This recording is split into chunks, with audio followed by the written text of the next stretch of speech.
Hi, friends. I'm Amelia, Danielle. and welcome to Sybil's Lab of Cartomantics.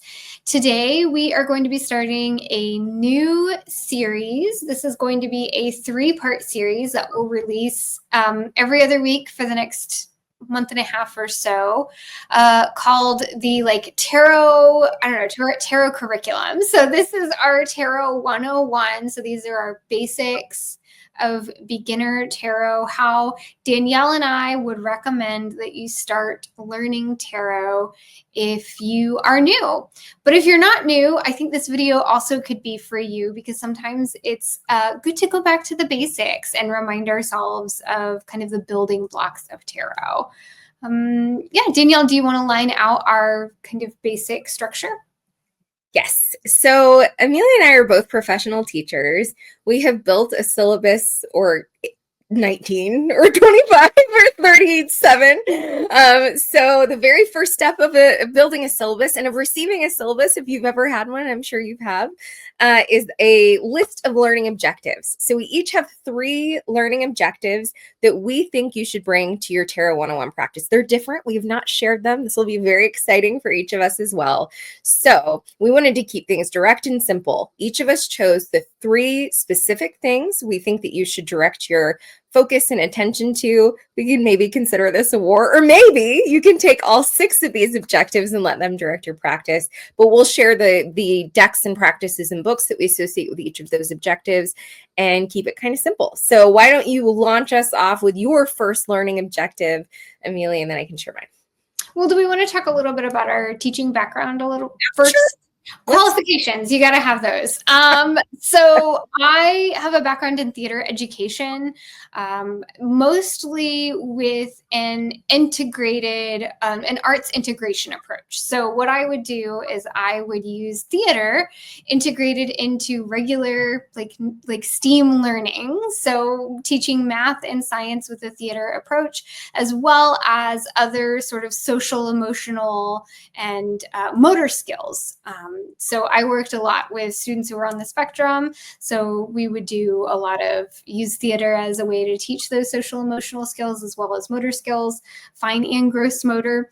But essentially what it boils down to is I come at teaching with a skills-based approach. So what is the skill that we are trying to learn?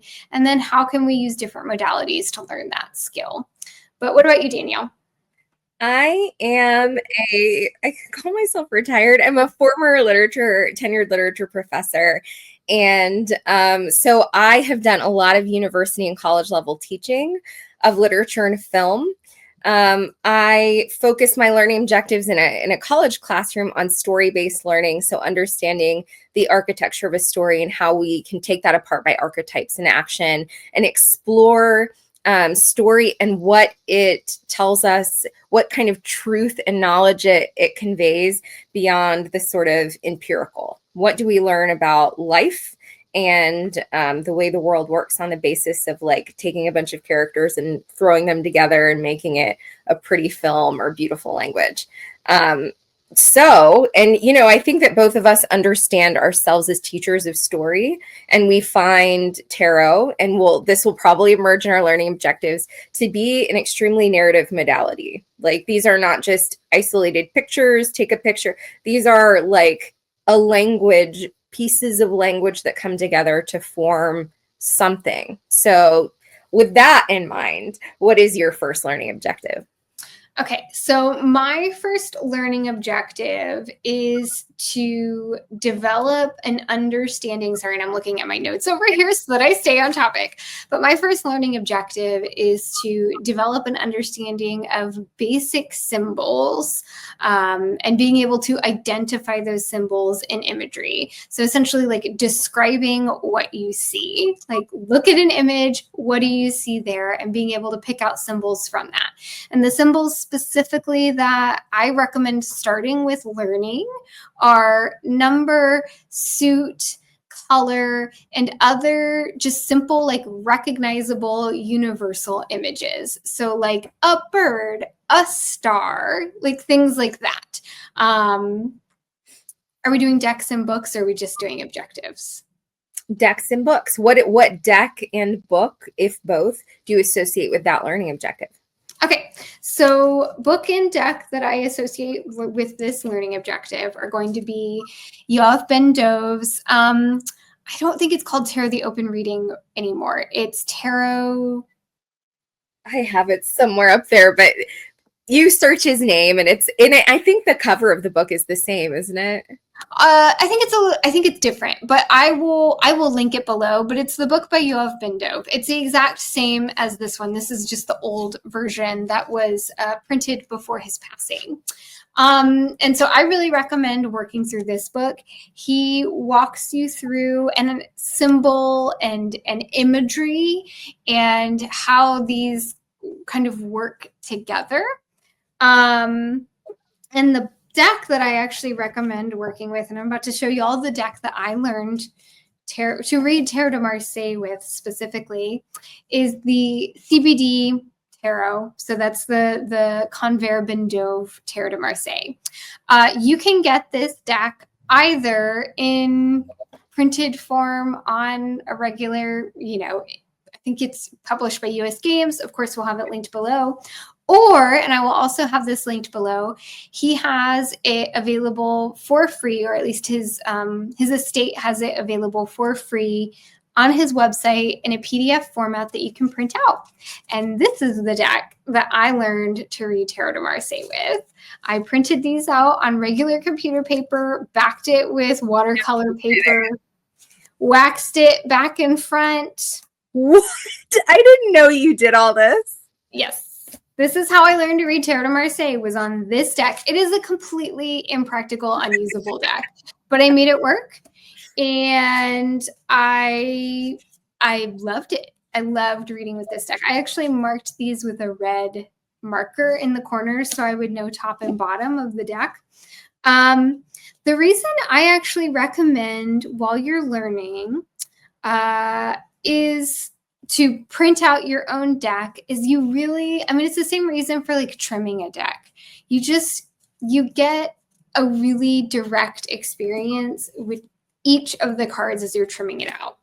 And while you're cutting your cards from your cardstock or whatever, gluing them to your watercolor paper as I did, you just ask yourself the question, like, what am I seeing here? So this is like step one. This is objective one. What do you see in the cards? Mm-hmm.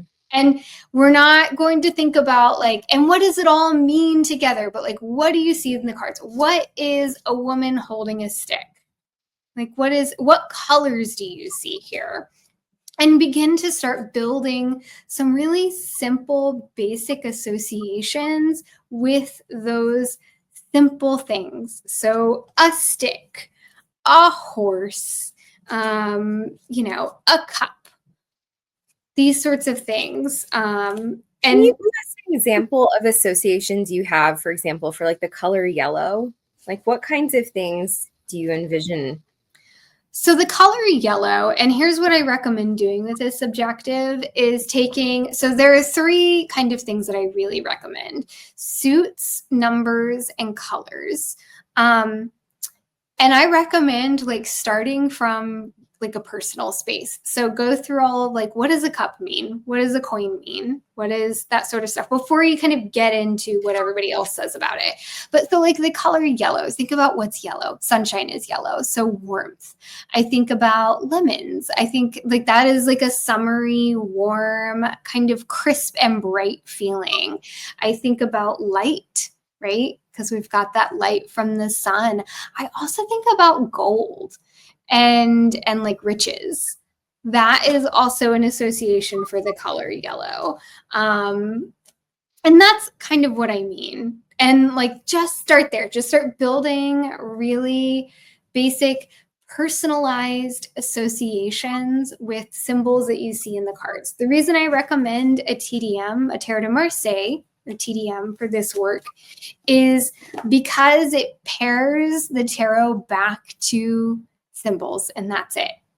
And just familiarize yourself with those. Start there.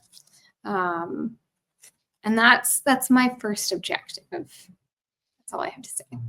So my objective, I think, is similar in nature, although I chose different resources to do that work.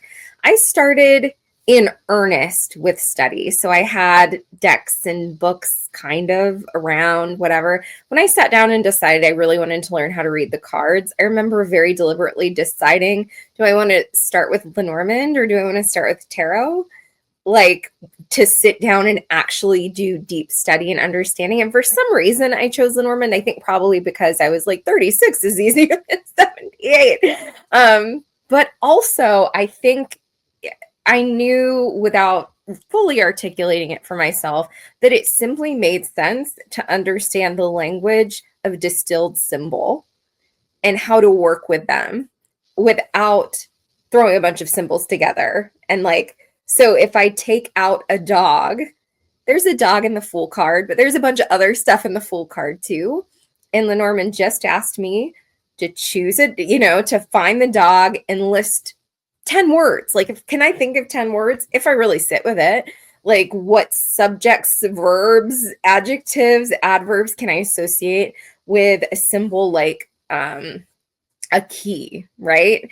And that seemed to be in retrospect, a really smart way of entering card reading, because tarot is like sort of dynamic card reading and Lenormand is distilled symbol reading, at least in part, right?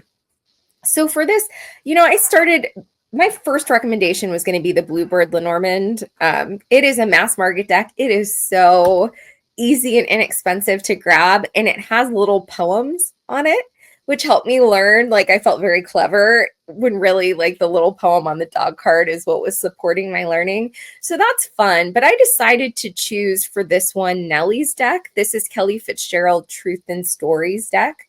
So for her deck, she has all 78 tarot cards, all of her majors. It's all themed around a lighthouse and a lighthouse keeper named Nellie. So I love a good story. You get a book with it. And all of the minors, 56 minors, are associated with Lenormand and other symbols, because 56 is more than 36. So she has 20 other symbols. But this is a great way to have all of the words, the 78 words or 78 pages of tarot, and yet still be supported in that distillation down to symbol. So setting aside, for example, this is the Jack of Spades in her, and you see here it's the Jack of Swords. So spades aligns with swords, and we see that this is south.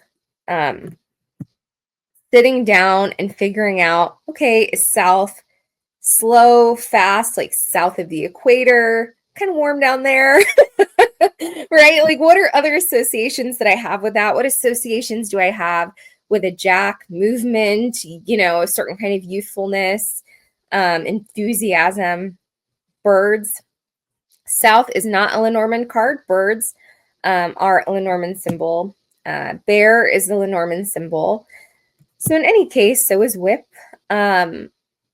This seemed like a fun way to live in both worlds. So one of my deck recommendations, still being a tarot deck, but serving that really helpful objective of like being forced to work out what a tower is.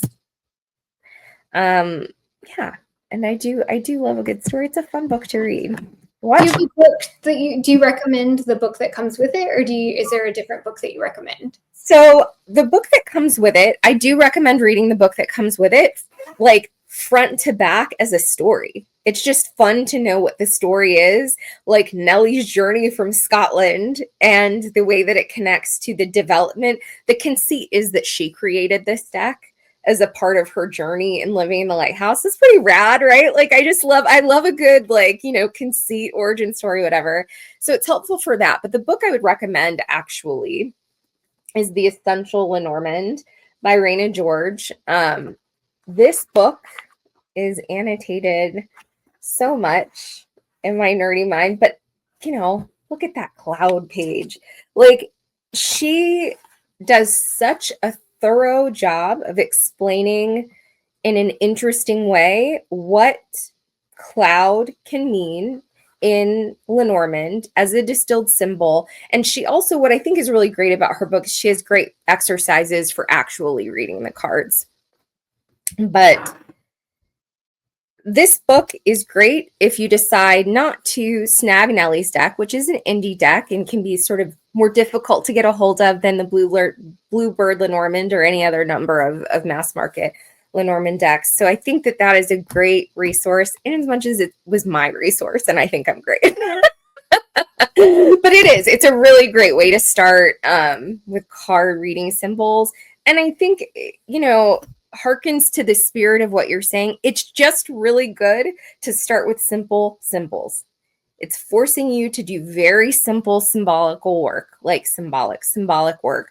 Birds fly, birds go, birds are high in the sky. They have a broad perspective. What if the bird is yellow? You talked about yellow, heat, gold, warmth, right? Like, it's all of a part. And doing that work is the very beginning of doing the deeper work of like reading symbol filled cards and spreads. So that would be my first objective. Anything else about those objectives? No, but it's so funny. So essentially what Danielle and I are both saying is that your first objective to learning tarot is to start with really simple symbols. Whether you're pulling them out of something like a Tarot de Marseille, or you're using either a Lenormand or something like Nellie's deck, where it is just a single symbol on each card that you're working with. Start with symbols. Yeah, I mean, I think we didn't talk about what our objectives are going to be. These are very aligned objectives. If a person is listening to this and you're trying to figure out which of these two to do, I think that it makes sense to figure out which deck you're more drawn to, which kind of deck you're more drawn to. If you like the scale of Lenormand and the simplicity of it, go grab Essential Lenormand and Nellie's deck, or an inexpensive mass market Lenormand deck. But if you like the rich history of the TDM and like the fullness of it, there's some kind of like exquisite nostalgia associated with such an old deck. Go snag that mass market copy of Bendo's deck. I would say the open reading is such a classic.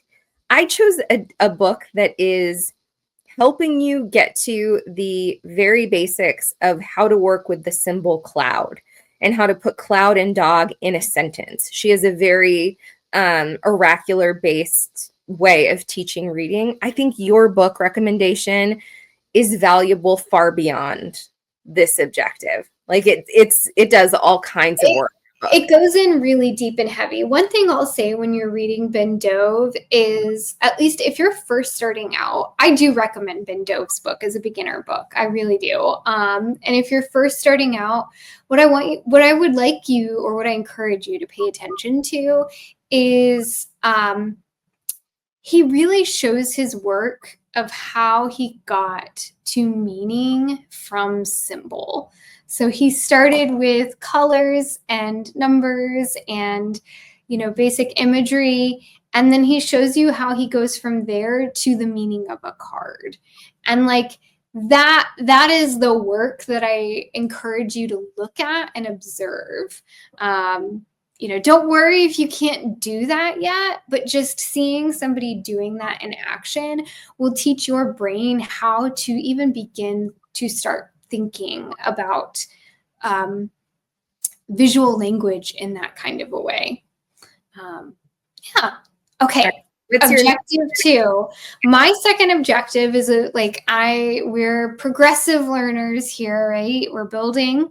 So our second objective is to take those symbols that you're associated with now, that you really have a solid understanding of, and learn how to read. Sorry, and I'm looking back at my notes over here. We're learning to read patterns between the cards, so using those basic symbols. So the deck that I recommend for this work actually is the Small Spells Tarot by You are Rachel up with Howe. the surprises. I love these surprises. So this is the Small Spells Tarot. This is a great deck. It is an indie deck. It is incredibly accessible, though. She does not have it priced super high on her website. And this is a deck that you're still dealing with really kind of simple pared back symbolism. It's not traditional feeling, though. So you really have to kind of find your own way with it. So like the Ace of Wands is a hand holding a matchbook, and one of the matches has been burned. 10 of Swords is 10 razor blades cutting up a snake. So we're still like, we're almost like building a new symbolic language with this deck. But we can still use colors. We can still use numbers. We can still use all of those things that we really worked on in our Tarot de Marseille study with our first objective, just in a different way, and in a way that encourages you to start seeing patterns across the cards. So if I were to hold up, let's simplify it even further. If I were to hold up 2 cards here, what are the things that we notice are repeating themselves across these 2 cards? I see the number 2. I see 2 blades and a scissors. In the scissors, I see 2 hands holding jugs. Are there any other repetitions of patterns that you notice, Danielle? I see the 2 trimmed off parts of the stem and the 2 jars of temperance. And I'm also looking, I know that whatever that line is above, it's a snake. The snake is not the same color as the rose, but they're both sort of red hued. And they're both at the top of the cards. So that's a symmetry that I'm noticing. I'm also seeing like representations of beauty between the 2 cards, between the bust at the top of Temperance and the rose in the 3 of Swords. So this is like what I'm talking about. You know, look at the 10 of Pentacles and the 2 of Pentacles. Like, what patterns are we noticing here? Money. I'm seeing money in both of these cards. You know, and then also like, you know, so there's pattern, and then there's like, how are they different, right? So in the 10 of Pentacles, we're seeing lots of money. It's filling up the whole card. The 2 of Pentacles looks kind of sparse. It's bare on the bottom. There's just the hand. So this is the type of work to start doing. And I think this is a great deck to do that with. Because we're not looking for meaning yet. We're not thinking about like, okay, but what does it mean that the red is repeating? But because you've already built up some understanding of what these symbols mean, and you're starting to build your catalog of symbolic language and your dictionary, you can start to, okay, so red is repeating in all 3 cards. So this is like a passionate reading, right? So we can start to kind of build some meaning from the repetition of those symbols. A book that I recommend to go with this is Tom Benjamin's Tarot on Earth. This is a great book. It is a workbook. So he actually has you doing some practices. There are some charts in here. I haven't filled out the charts in here because I did them in a separate notebook. And he also is going to have you go through and build some meaning for symbolic language. So you'll go through a whole section on reading pips and understanding numbers and suits and that sort of stuff. And then he'll also start getting you into a mode where you're starting to add those things together. So what does it mean when red is combined with the number 2? What does it mean when there are 2 pentacles? Like that sort of. I remember doing an exercise with the Tom and him saying, like, what's the meaning of a 2? And I was like, this is the depth of that question. You know what? Yeah, right? Of a 2. But it's so helpful. It feels like it's doing some of that granular work with Bendo, except like in a workbook. It's like, write it down, child. Well, and instead of taking it all in like you are with Bendo, you are doing the work here with this book. he's teaching you how to think about tarot through this book. It's a really good book, and it's a great place to begin. The only reason I recommend the Ben Dove before the Tom Benjamin is that it's kind of nice just to have a base of like example of what somebody else is doing. And I think Ben Dove is a great example. So yes, objective 2 is we're starting to look for patterns across the cards in those symbols that you studied in your first objective. And the deck I recommend for that, again, is the Small Spells Tarot, and the book is Tarot on Earth by Tom Benjamin. I am so tickled that you go from like tarot in its most classic formality to this deconstructed, irreverent, like, disembodied. That's such a range of what we mean when we say the word tarot. I love it. Like, if you just invited someone into the room and said, here are 2 decks, go learn tarot, I feel like they'd be like, lady, what are you on? These are not the same deck. But I refuse to put tarot in a box.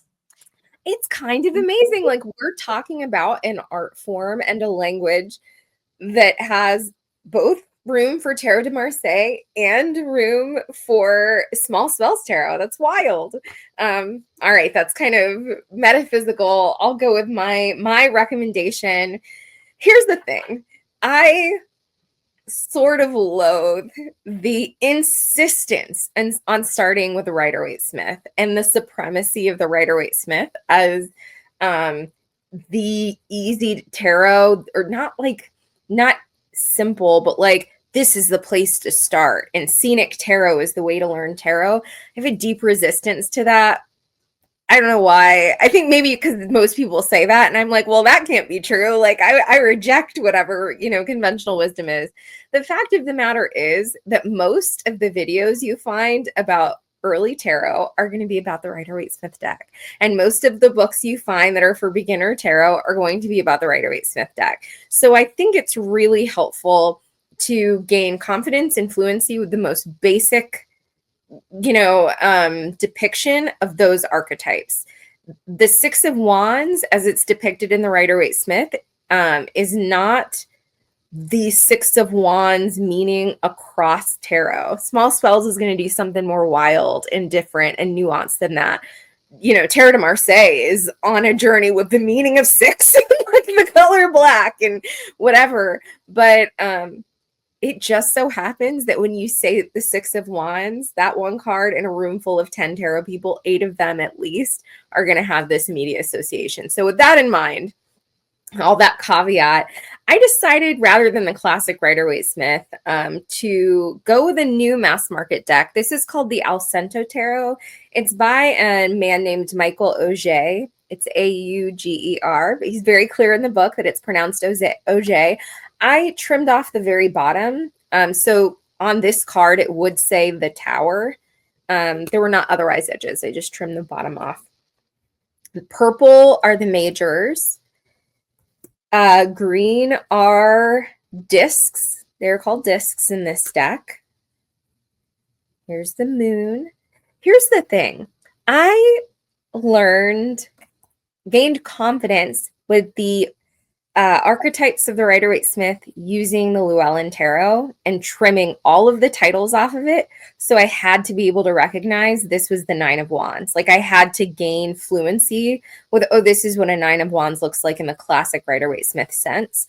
So even though I would say, like, don't grow intimidated that you see the number 18 in purple and you don't know offhand that this is the moon, I actually feel like it's really helpful in a Tarot 101 sense to get a deck and trim the titles off of it. I mean, with this, you even have the benefit of, like, this doesn't say 4 of discs, but it has green and you know that they're the disc and it has the number 4 on it. So make it a little more difficult for yourself without seeing 4 of discs at the bottom.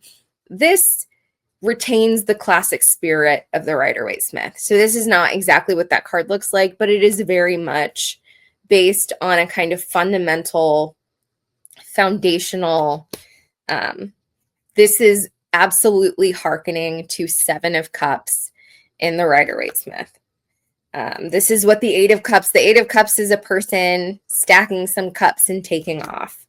Four of Wands, we got a party happening under a chuppah. This is a little different, this Nine of Cups, but we have a wishing well. The Nine of Cups often gets called the wishing card. I love this one.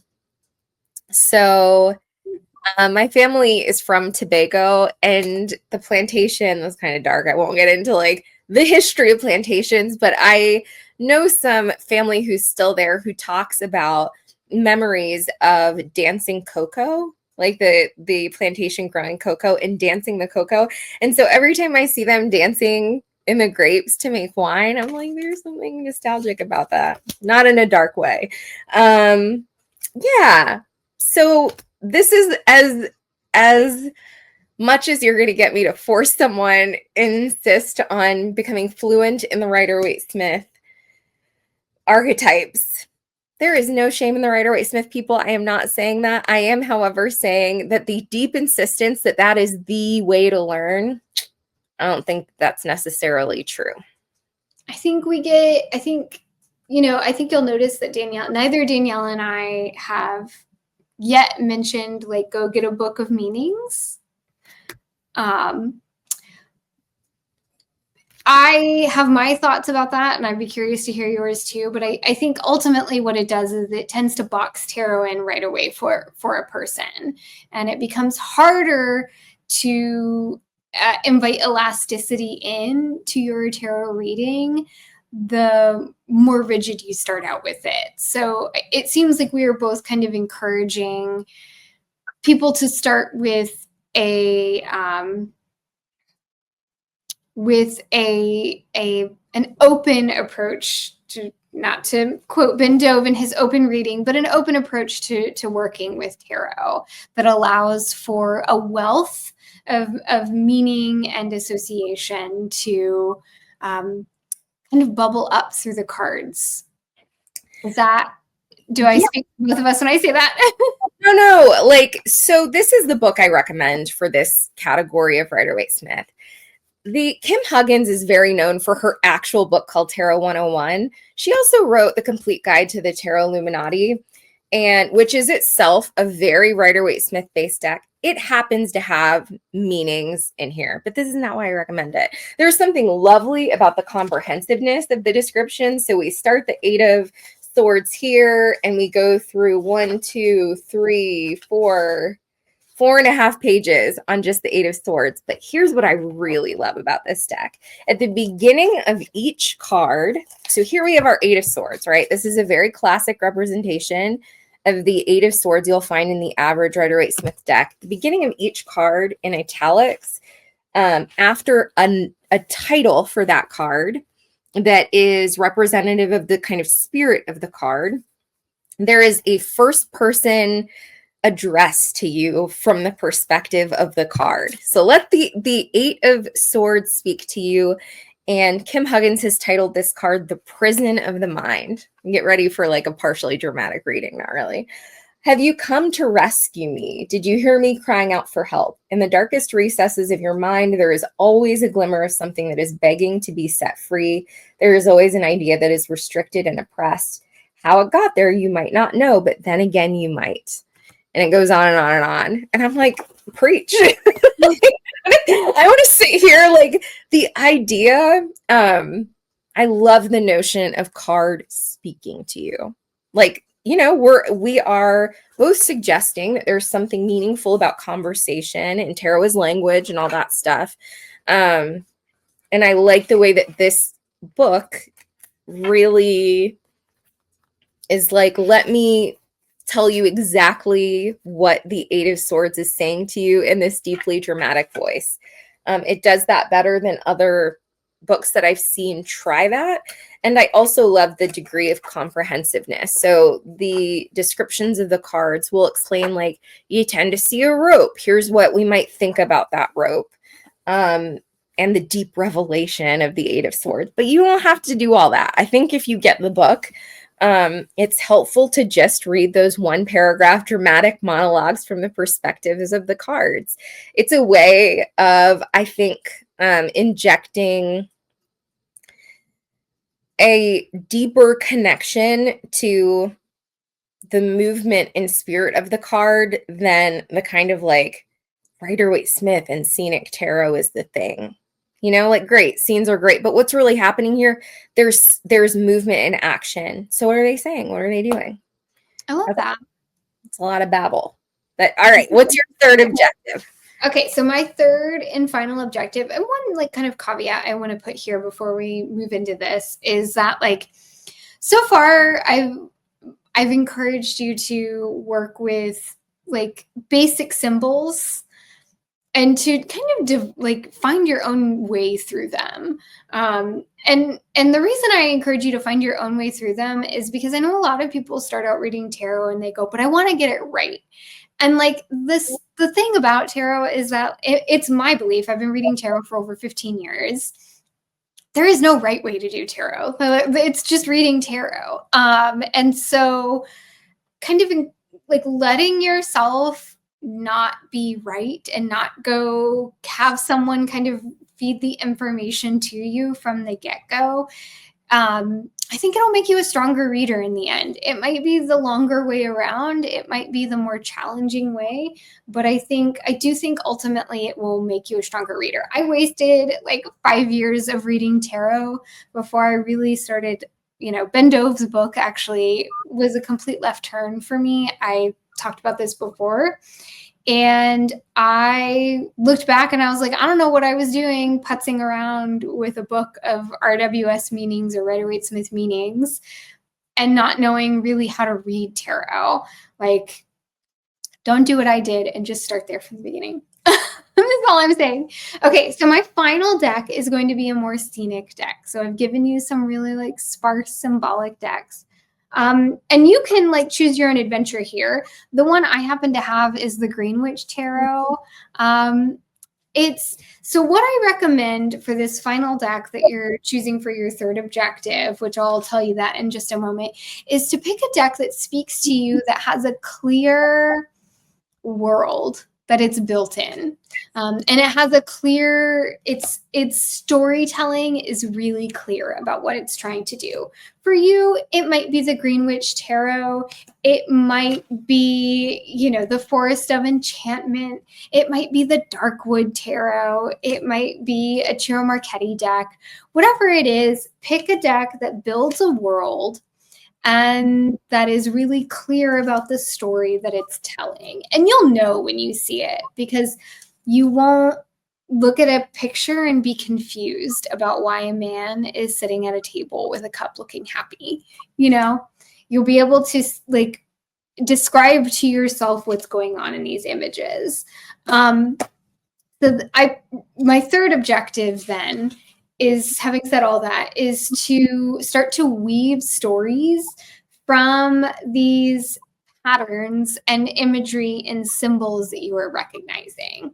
So, and it's so much easier to weave story from things when you're looking at something that looks like a picture book, right? When you're looking at a story that is being told.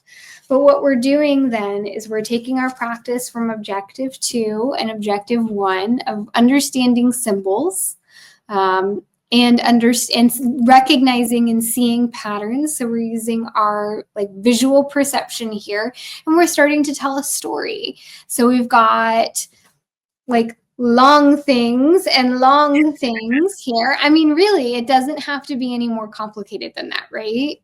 Like, why are there 2 men in this image sitting at a table while a girl's in the other room taking something down off of a wall? What kind of story is that? And that's what I recommend you do with the third. So a lot of these decks that you'll find that are rich in this kind of storytelling are going to come with books that will likely have, here is the meaning of these cards. I actually really do recommend the Greenwich Tarot because it is so specific in the symbolism that it picks for its cards. And the book does go into the symbolism. Each card has if you're a plant person, each card has a plant that is picked specifically for that card and has a specific meaning associated with that card for them. Here's the thing. If you get one of these decks and it has a book, You can read it or you cannot read it. That is up to you. What I actually recommend you read next, though, is The Castle of Cross Destinies by Italo Calvin, Calvino. This is what I recommend. show us a page from that, because there's something really special that's not just like, oh, tarot people might love that. That is a book for tarot people. Okay, so this actually uses a Tarot de Marseille, but what this book does, this is a novel. This is not a tarot instructional book. And I'm like, I don't know, maybe I'm starting too heavy, but I really think people can handle this. I think they can. And I think this gets you off on a good foot with tarot. This is a novel. It's pretty short, so it's an easy read. And it is about a group of people that sit around and tell stories to each other using the images from tarot cards. And they build stories together. And so using this book as inspiration, what I want you to do with your deck that you pick that speaks to you, that has imagery that speaks to you, that you find interesting, that you don't find too opaque, is I want you to sit down and I want you to tell stories. This is so wild. And that's it. It's so funny. My objective is to find a deck that is very story based and to do a practice associated with telling stories. Absolutely the same thing. That the Castle of Cross Destinies, if people want a point of reference, if you were ever forced to read the Canterbury Tales, it's got that vibe. It is very that vibe. Like, you take a turn at the fireplace. What was your journey to this, to this castle? You take a turn. It's delightful. And I do love a good picture of a card in the margins. But yes, so I love that example of the Green Witch Tarot. And for the exact same reason, I am choosing for my third deck, a deck that is profoundly story-based in its imagery and is extremely affordable. This is the Pulp Tarot, which is not mass market, but is available for less than most mass market decks. And you can get either in the Etsy shop of the creator or on Amazon or wherever you get cards. But here's the thing about this. It too has a conceit. I just love it. There's such personality to the world of each card. We know exactly what kind of King of Pentacles is happening here. He is serious. He wears a suit. He stands in, houses with pictures framed with these kinds of frames. That telegraphs so much information. It's such a dark card. We get a little sense of his humorlessness. This magician has lots of movement around him. The world is vibrant. He's capable of doing many things. He has many interests. He's dynamic. Here's a Seven of Swords. She's up to no good. But yeah, I don't have and this is truly a collage deck. Very much in a pulp world. But I was going to say, I don't have a book. I have a practice. What I recommend in the exact same spirit of what you're saying is to, at night, shuffle your deck, pull 3 cards. This Chariot is one of my favorite cards in the deck. Look at that Chariot. The Chariot is youthful. There's a fast card. There are 2 adorable dogs sitting in that car. There's such flow to this image. It's so cool. There's something really hip about it. I love it. This King of Cups seems way cooler than the King of Pentacles. I want to hang out with him, but he too wears a suit. In any case, 3 cards at night, pulled at random, and force yourself to tell a story with those cards, period, point blank, like a 2-sentence story. And those 3 cards, set them aside. Don't shuffle those back in, and you're going to do that until you get through the whole deck. So let's just that forced, practiced storytelling with no stakes. No one else is going to hear it. You're not doing a reading for anyone. You're doing a reading for the pretend person who happens to make an appearance. So let's see. We have the 3 of Wands. we're going to do as a means of storytelling. The first card is going to give us our main character. The second card is going to give us the drama of the story. And the third will be the crescendo, what happens in this story. So this is in our Three of Wands, a woman looking over the landscape. I feel like what do we know about her? You can help me out, Amelia. I feel like she is entering a new, like, let's say she's graduated and she's like an explorer or something. She's looking out at the landscape. Oh, she's definitely also like fiercely independent. Absolutely. There is no one with her. Look at her dress like that. This is a serious person up to serious work. All right. She is venturing out on her new journey. We have the Ace of Cups as the action. This is not a woman who looks like she would be very comfortable with an Ace of Cups, like, relationship and love and feelings raining down. I feel like she meets somebody. And she doesn't look ready to meet someone. She's not in the mood. Yeah, this is not what she was expecting to find. This was not on the agenda. It doesn't look like there are cups out here, so this is a surprise. Okay, so we have a serious young woman venturing out on business, and she meets someone that disrupts everything. Five of Pentacles. It is not a happy ending. I feel like whatever happened in this Ace of Cups ended up with maybe a single mother. Are we wrong? Yeah, I think she lost her adventure job for sure. Right. This is like all possibility, empty landscape, and now she's stuck in the city all alone. There's like a scary guy behind her. Yikes. But she's protecting a child in the middle of all the noise and bustle. Her life did not shape up to its promise in the Three of Wands. Do you see that silliness we just did? Every night, do that. Set those three cards aside, keep it going. That is such terrific practice. But whatever deck you choose for your third deck, this was my example. Amelia gave the Green Witch example. Choose something, I think, that is insistent on its own personality. So not a Rider-Waite-Smith clone.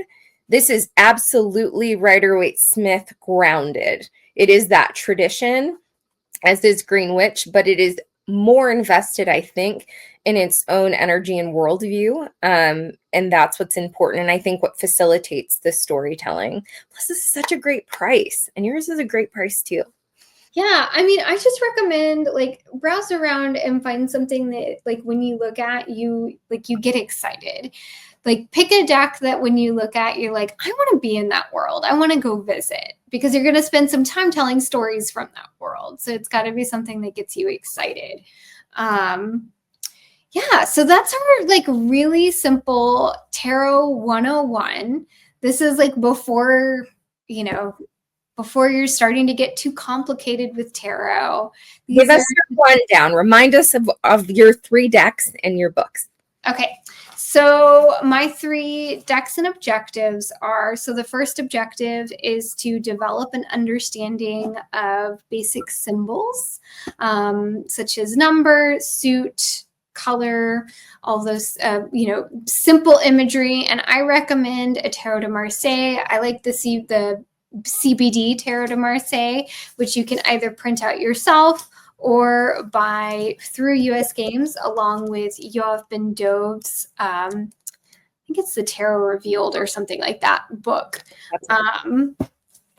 That's objective one. Objective two is to start to read patterns across the cards as you lay them out in like 2 to 3, as many as you want. And I recommend the Small Spells Tarot with Tom Benjamin's Tarot on Earth. And then my third objective is to start telling stories with those patterns and symbols that you're reading across the cards. And I recommend the Castle of Cross Destinies with something storytelling based, whether it be the Green Witch or something else of your choosing that looks exciting to you. What are your three objectives and decks and books? First objective, very similar, distilled language of symbol. I recommended the book Raina George's Essential and Normand. And if you're up for an indie deck that is sort of inclusive of Lenormand plus some other symbols. We have Nellie's deck by Kelly Fitzgerald, Truth and Story. You can find it on her website, or if you want something really simple and affordable and easy to grab, the Bluebird Lenormand, which I don't have on hand, but is easy enough to search up. So Bluebird Lenormand and Essential Lenormand, or Nellie's deck. Second objective. Did you do your second objective? You did. My second objective is the fluency with RWS symbolism. So getting some deeply RWS based deck that's more committed to that framework than to its own worldview. I recommended Michael Auger's pretty new Alcento Tarot. And reminder, mine has titles trimmed at the bottom, along with Kim Huggins' Complete Guide to the Tarot Illuminati. And for the third deck objective, the third objective, same story-based, world-based deck that prioritizes a kind of vibrant, card-based, engaged storytelling, and do a 3-card reading practice every night until you get through the deck and are feeling confident, and you engage in that play in a way that makes reading fun rather than frightening. I chose the Pulp Tarot, but as Amelia suggested, follow your bliss with whatever calls to you that is not a Rider-Waite-Smith clone, but is probably Rider-Waite-Smith grounded and world committed. All right. Any other things before we get to our closing practice? All right. Our closing practice, as we like to do on this channel, we're going to do a reading for the collective. Today's question for the collective is going to be, what, even for those of us, so including Amelia and all of us who, let's say we take ourselves, we're at Tarot 501, but we're here in Tarot 101. The fundamentals matter. None of us know everything. So what element of Tarot 101 fundamentals should we focus on, whether or not we are new to tarot? What deserves our attention immediately in the world of Tarot 101? I will be using the Alcento Tarot. What did you grab? I'm using the Small Spells Tarot. I think these will speak well together. I'm still tripping on it. I want you to have a 101 table with TDM laid next to Small Spells, laid next to Green Witch, and have people very confused. I live. All right. I have the Page of Discs. I have the 5 of Pentacles, so the 5 of Discs.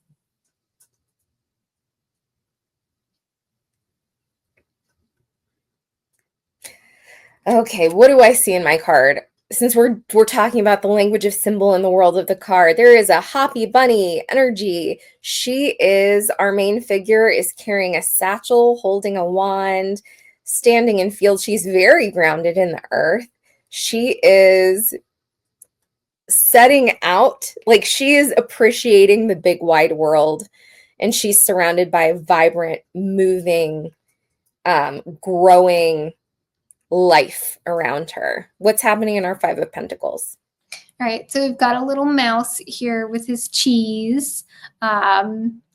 It seems that he's wherever he is, it's feeling kind of shabby. But then we've got our 5 diamonds overhead, and our little mouse with his cheese. He does have cheese. He does have cheese, but there are diamonds. Why isn't he looking at the diamonds? And so we're thinking about this in context of what Tarot 101, what fundamental can we focus on right now? Yeah. Yeah. And what I'm seeing with this very studenty card, and with that is the bottom of Maslow's hierarchy of needs. That is, I have no needs met. I need a most basic need met. Diamonds are up here. Let's grab the cheese first and make sure we're in a safe habitat. This feels like, what do you basically most simply above everything need? You need some kind of deck. You need a deck in hand. There are the fancy diamonds, the books we're recommending, all of this.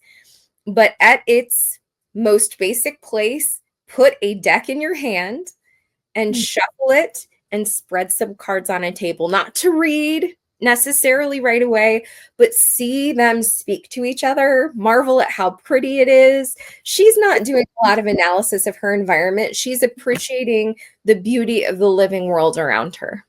Well, and I would also recommend not to get too distracted when you're engaging with whatever deck it is that you have in front of you. Like focus on like what is right there in front of you. Don't, these diamonds, it almost feels like they're an illusion in the sky, like they're not real, right? What is real is this cheese in front of this little tiny mouse. And sometimes I think we can get so caught up in the like what's not on the cards that we feel like we should understand. So what is the Five of Pentacles? What does it mean? And it's like, well, what do you see? Start there with what's right in front of you. Don't worry about all of the unspoken, clear stuff. Focus on what is clearly in front of you with the deck that you have in hand. And don't worry about the rest. Yeah, and I think that part of what we have here too is put the deck in your hand and we're great. I think we have good objectives. Come back to these objectives. But for a second, with no assignment, play with your deck. Spread it on the table. Do some engagement with it. I think objectives matter if you really want to do a deep and somewhat shaped study of tarot. But it doesn't, like, this is a fun modality. Like, do that after you've done a little bit of play. I think that don't come to it with like, the ruler of the professor over your shoulder, insisting that you play with a deck in the right way. So anyway, that is our reading for the collective. Good reminders for ourselves as well as hopefully speaking to those of you who are new to tarot and are really, this is your first Tarot 101 or who are looking for their Tarot 101 refresher. Yeah. So thank you for sticking with us through this hour. We will come back because we will be doing a layered approach to this, like we said. So we'll be back in a couple weeks with Tarot 201 and a couple weeks after that with Tarot 301 if you're wanting to add more depth to your reading practice. We'll include all of the information about the decks and books that we listed in this video, as well as a link to where you can find us on social media and a link to our website where you can either book us for a reading or reach out for a mentorship. We do offer tarot mentorships. As we mentioned, we both have a teaching background and we love to teach, and this is exactly the type of work that we're well suited for. So if you're looking for some one-on-one tarot learning work, we'd be happy to work that with you.